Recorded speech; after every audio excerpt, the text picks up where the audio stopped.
জ্বর কমে গেছে, শরীর এখনো প্রচন্ড দুর্বল, হাঁটাচলা করলেই অস্থির লাগে, ঘুম থেকে উঠলেই মনে হয় যে শরীর খুবই ক্লান্ত। তো আজকের ভিডিওতে আলোচনা করবো এমন 7টি কার্যকর উপায় যেগুলো অনুসরণ করলে আপনি খুব সহজেই এই জ্বর পরবর্তী শারীরিক দুর্বলতাগুলো কাটিয়ে উঠতে পারবেন। পর্যাপ্ত পরিমাণে বিশ্রাম নেওয়া। জ্বর সেরে গেলেও শরীর সুস্থ হতে সময় লাগে, তাই হালকা কাজ করুন এবং প্রয়োজনীয় বিশ্রাম নিন। রাত জেগে থাকা বন্ধ করুন এবং দৈনিক কমপক্ষে 8 ঘন্টা ঘুম নিশ্চিত করুন।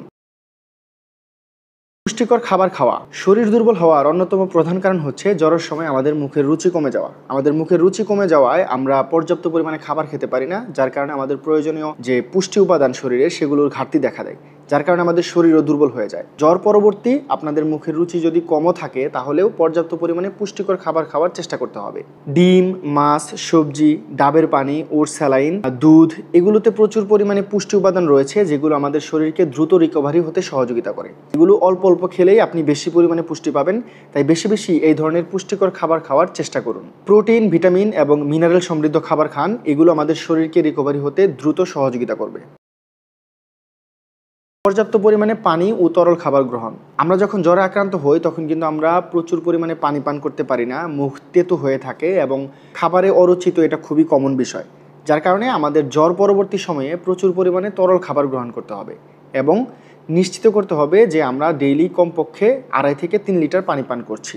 বিশেষ করে ডাবের পানি, ওটস, স্যালাইন, দুধ, এ জাতীয় খাবারগুলো বেশি খেতে পারেন। স্যুপ খেতে পারেন, লেবুর শরবত খেতে পারেন। তবে যাদের ডায়াবেটিস এবং হাইপারটেনশন রয়েছে তারা কিন্তু লবণ এবং চিনি অবশ্যই অ্যাভয়েড করবেন।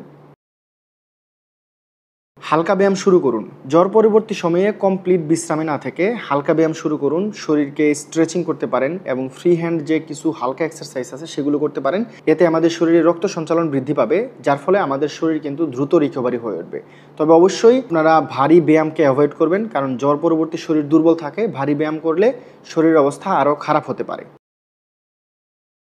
নিয়মিত ওষুধ খাওয়া নিশ্চিত করতে হবে। অনেকে আমরা কি করি যে 3 দিন বা 4 দিন হয়ে গেলেই কিন্তু ওষুধ বন্ধ করে দেই, এটা কখনোই করা যাবে না। একজন ডাক্তার যখন বিভিন্ন ওষুধ আপনাকে প্রেসক্রাইব করে তখন সে কিন্তু ওগুলোর নির্ধারিত ডোজে এবং নির্দিষ্ট মেয়াদে প্রেসক্রাইব করে। তো জ্বর সেরে গেলেও আপনাদেরকে অবশ্যই ওষুধের ডোজ কমপ্লিট করতে হবে। বিশেষ করে যদি অ্যান্টিবায়োটিক সেবন করে থাকেন তাহলে সেটার ডোজ অবশ্যই আপনাকে কমপ্লিট করতে হবে। তবে জ্বর এবং ব্যথা যদি কমে যায় তাহলে প্যারাসিটামল জাতীয় ওষুধটা আপনারা বাদ রাখতে পারেন। এটি জ্বর হলে প্রয়োজনীয়, তা না হলে এটার কোনো প্রয়োজন নেই। মানসিক চাপ কমান। একটি কথা আছে, সুস্থ দেহ সুন্দর মন। তো যখন আমরা অসুস্থ থাকি তখন কিন্তু আমাদের মানসিক চাপ বেশি থাকে, দেখা যায় আরও বিভিন্ন পারিপার্শ্বিক চাপ থাকে। সেই মানসিক চাপকে কমাতে হবে। কিভাবে কমাতে হবে? যে কাজগুলো আপনার ভালো লাগে সেগুলো করুন। নামাজ পড়ুন, যার যার ধর্মীয় ইবাদত করুন, আপনার প্রিয় বই পড়ুন, মেডিটেশন করতে পারেন।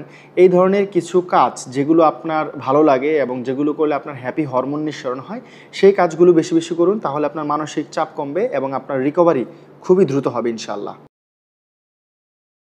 সর্বশেষ, কখন আবার চিকিৎসকের পরামর্শ নেবেন? আপনার জ্বর রিকভারি হওয়ার পরও যদি আপনার শারীরিক দুর্বলতা 7 দিনের বেশি স্থায়ী হয় এবং অন্য আরও পারিপার্শ্বিক কোনো জটিলতা দেখা দেয় তাহলে অবশ্যই আবার চিকিৎসকের পরামর্শ নিতে হবে। চিকিৎসকের পরামর্শ নিয়ে ভিটামিন এবং মিনারেল সাপ্লিমেন্ট প্রয়োজন হতে পারে, সেগুলো নেওয়া লাগতে পারে। রক্তের পরীক্ষা নিরীক্ষা লাগতে পারে। তো যদি এই ধরনের জটিলতা আপনার দেখা দেয় তাহলে অবশ্যই আবার পুনরায় একজন চিকিৎসকের পরামর্শ নেবেন।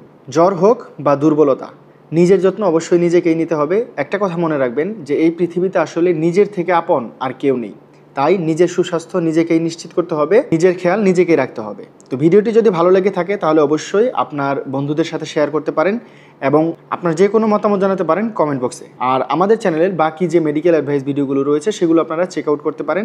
দেখা হচ্ছে পরবর্তীতে অন্য কোনো ভিডিওতে। সে পর্যন্ত সবাই ভালো থাকুন, সুস্থ থাকুন। আল্লাহ হাফেজ।